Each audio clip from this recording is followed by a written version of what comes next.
好啦，我收蟲草啦，我就派炒噶，好似開門診咁樣，有85個炒噶。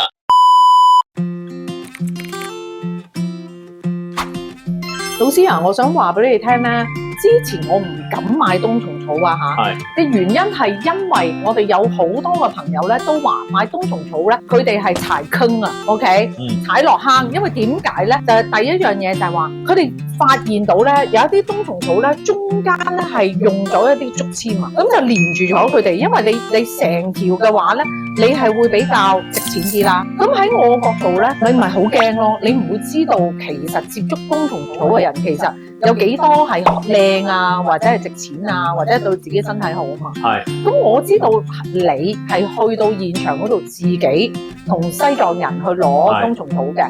咁其實係咪因為咁樣嘅原因，即係你自己都希望你入嘅冬蟲草係令人安心，令你自己安心，所以你咁做咧？係啊，我就係因為有呢啲咁嘅反應，想真係去到產地係了解佢啦。呢啲係講緊10幾年前㗎啦，我第一次去嘅時。竹籤嗰個問題咧，其實咧，因為嗰個藏人咧喺度掘蟲草嘅，佢掘咧，因為個蟲草掘唔小心咧。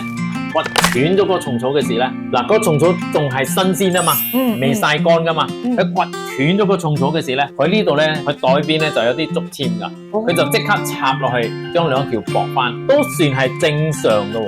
如果嗰個蟲草乾咗之後咧，你插唔到噶啦，個竹籤係根本插唔到，因為嗰個蟲草乾嘅時咧係好硬噶。如果咁樣駁翻，其實對於冬蟲草佢嗰個價值有冇影響咧？佢駁翻咧，佢就希望可以買翻整條嘅蟲草俾人啊嘛，咁佢 expect 嗰個價錢會高啲啊賣啊嘛。其實嗰個農夫咧係有苦衷噶嘛，係咪？佢駁翻咗喎，呢啲都算係有良心噶啦，佢駁翻啫嘛。咁對嗰個品質係冇害噶喎。自己攞嘅好處係咩咧？自己攞嘅好處咧喺邊咧？雖然都會有竹籤嘅情況嘅，因為呢啲係講緊嗰個農夫喺嗰個地下掘蟲草出嚟，呢啲已經係佢嘅 traditional 嘅問題嚟㗎。每一個人都會，如果斷咗咧，佢都會唔捨得㗎。但係咧，如果自己去攞嘅咧，我直情面對呢個藏人啊嘛，我面對呢個藏人，好啦，佢攞一包蟲草俾我，我就擺在台面，我就倒出嚟，我就喺度 check 啦，我盡快 check。通常咧，我就唔會 check 晒佢成包嘅竹籤，我會攞100克，呢個100克裏邊咧有3% 咧有竹籤㗎，有4% 咧係黑草嚟㗎，有4% 咧就直情點嘅冇肉㗎。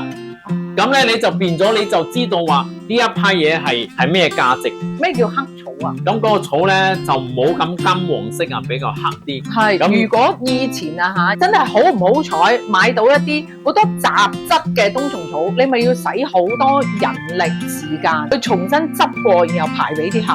其實我哋嚟到香港咧，工廠裏邊喺度執蟲草嘅咧，其實係一樣啫嘛。佢喺度執藥，其實我哋將嗰啲藥嚟執翻出嚟啫嘛。係。其實我哋好慘㗎，因為嗰個貨咧買到翻嚟咧，其實係好貴㗎。表面上3萬銀喎，其實你嗰個分鐘，因為你攞咗啲唔靚嘅出嚟，你攞啲斷節嘅斷節買得6折嘅就好啦。黑草你要當 B 貨 B 級貨咁樣買，可能呢個要買3萬銀嘅事 B 級貨，可能你個黑草嗰度你分鐘買5000蚊俾人啫嘛。但係我哋要執翻出嚟嗰隻喎，你先慘啊嘛。係咁啊，點解要去西藏自己買咧？嗱，嗰個藏人咧就唔同啦，佢執翻嚟個貨咧係真係場地嗰度刮咗出嚟，只不過加咗啲斷枝，加咗啲竹籤，咁嗰個咧就容易啦。佢執到出嚟嗰扎嘢咧，佢就桶裝咁樣賣俾你噶。桶裝咩嘢？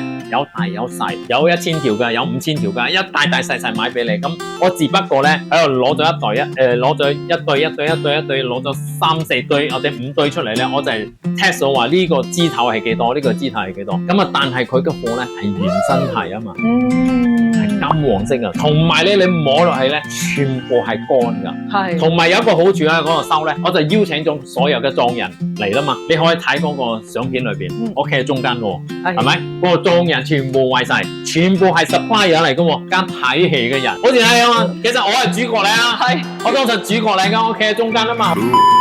好啦，我收蟲草啦，收蟲草嘅事咧，收蟲草你知西藏收蟲草咧，嗰個價錢係暗價嚟噶，你用摸手噶。嗱，呢個你揸住1，呢個2。即係你如果開價錢嘅時候，就會有好多手勢嘅。係啊，呢個手勢嘅，我有片俾你睇。咁咧，我哋係有塊布冚住㗎，唔俾隔離嗰啲其他嘅 supplier 知㗎啦。好啦，我就排炒㗎。嗰日咧我就係收蟲草，由朝頭早9點收到下晝5點㗎，好似開門診咁樣，有85個炒㗎。我出嘅炒咧起碼有100幾張。我諗咩？我買咗80幾批貨啦。即係你喺嗰度收完之後，你又喺嗰度開始批發啦。我冇，我淨係收啫。即係收。係啦，好啦，呢個第一個裝人嚟啦，佢攞第一個炒佢咪嚟咯。佢嘅貨咧都係裝人啊嘛，但佢少少地嘅咋，可能分鐘800克1公斤咁樣，我大細照收噶，因為佢哋排隊啊嘛。我想問啦，既然個個都係逐個入嚟，然後俾你收，點解你要開暗價咁樣咧？呢啲係嗰度嘅傳統嘅價錢嚟㗎。個暗價都係 between 你同埋嗰個 supplier 嘅啫。係啊，同埋嗰個撞人嘅啫嘛。係咯。我摸咗嗰個價，佢攞一包蟲草嚟啊嘛，咁我咪倒喺台面，我有個磅啊嘛，咁我就將佢磅之後咧，我就知道佢嘅枝頭係幾多㗎。我知道啦嘛，佢鹹嘅斷枝有幾多，我心裏有數啦嘛，係啫。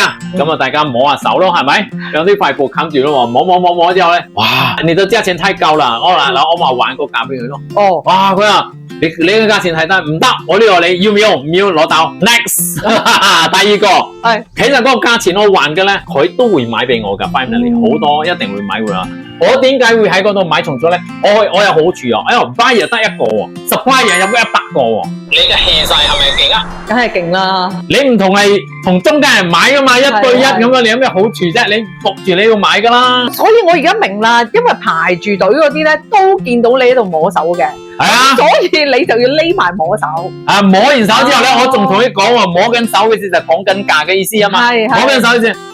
我是用現金跟你買的喎，我係現金同你買嘅喎，今時今日佢一聽到現金咧個眼，佢如果佢買俾中間人咧，全部係有賬期噶，3個月啊半年到後尾俾人走咗個錢咧都未定噶，好多係俾人走噶，呢種人一殼眼淚噶，所以我一講到現金嘅咧，佢眼就噔噔咁啊唔同啦，所以我可以收到好嘅蟲草就喺呢度啦。咁點樣食法先最好咧？嗱，有啲人就話攞嚟浸水，有一啲咧就而家我見到好多藝人咧，直情係一支支咁樣擺入口食。其實點樣先至可以將佢嗰個營養吸收得最好咧？嗱，蟲草咧一支支食咧，我就食得多啦，因為我次次喺度收蟲草嘅時咧，每一個莊人咧都話佢蟲草靚啊嘛，佢就會懟幾支俾我噶啦，我就好哇。其實蟲草你係咁食啊，嗰個現身體噶，未噴過水噶。如果你係中間人買嗰啲咧，噴過水噶，噴過水嘅蟲草咧唔係現身體啦嘛，咁佢好容易黑噶。但係你同眾人買嘅蟲草咧係現身體噶嘛，佢係直情刮咗之後咧洗乾淨咗嚟曬啊嘛，哇係香噶，好食都不得了喎！你最好咧，你食完一支咧仲有出咗2支可以嘛？可以喎，冇問題嘅，大支嘅擺落口。哇！我由朝頭早起碼食100次。嗱，蟲草要點食咧？佢話蟲草咧要釋放出嚟咧，要燉水鴨啊！咩叫水鴨咧？即係水裏邊噶啲鴨啊嘛。係啦。煲又好，燉又好啦。但係用啲水鴨一齊煮咧，嗰個蟲草咧先會將佢本身嘅好處咧就釋放喺嗰個湯裏邊。咁燉雞咁樣唔係喎。我都係揾問啦。係咯。我水鴨邊有香港邊有水鴨咧？揾個鴨都。邊有水鴨咧？揾個鴨啊有啫，邊有水鴨啫？跟住話下一個咧就烏雞，第二個選擇烏雞，佢話係黑色嘅雞。嗱，大哥冇烏雞咁點噶？冇烏雞咪雞咯，又冇雞點噶？冇雞佢隻鴨咯，冇鴨點啊？我都得噶咁啊？咁即係點咧？2隻腳嗰啲就得啦，有啲飛禽就最好噶啦。咁你就飲埋個湯之後咧，咁嗰個草咧都要食埋。連埋嗰個蟲，連埋嗰個草，嗰個蟲咧就係陽，嗰支定咧就係陰，陰陽一定要食。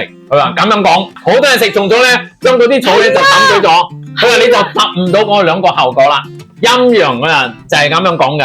嗱呢啲咧就係嗰個西藏嘅世叔伯講噶啦，好老噶啦，好犀利噶，佢好有分量噶，佢就係咁講。但係每一次要食幾多噶？其實係咪每日食幾條嗰個？嗱呢個問題咧都好抽象嘅，其實好多人成日問我呢啲嘢啊，一日係咪食5條就得啊？食10條就得啦。其實咧每個人咧食5至8條，最好。如果你嘅經濟好咧，梗係日日食啦。你經濟唔好咪2日食1次咯。再唔好咧，咁啊你咪3日食1次咯。咁啊呢啲係叫少食多餐啊嘛，係咪？蟲草咧又唔使話一定要買得咁大條噶。其實依家咧開始有啲種植嘅蟲草啊，種植嘅蟲草咧多數啊係大條嘅，因為佢要咁上下嘅時間咧，佢先攞出嚟賣，係咁啊先價值高啊嘛。所以你市面上咧睇咧越幼越細條嘅蟲草咧，反而就係野生噶啦，野生嘅多，即係機會係多啲野生。你唔同我買嘅話，你喺出邊買咧，買細條嘅蟲草咧可能好啲咯，我覺得。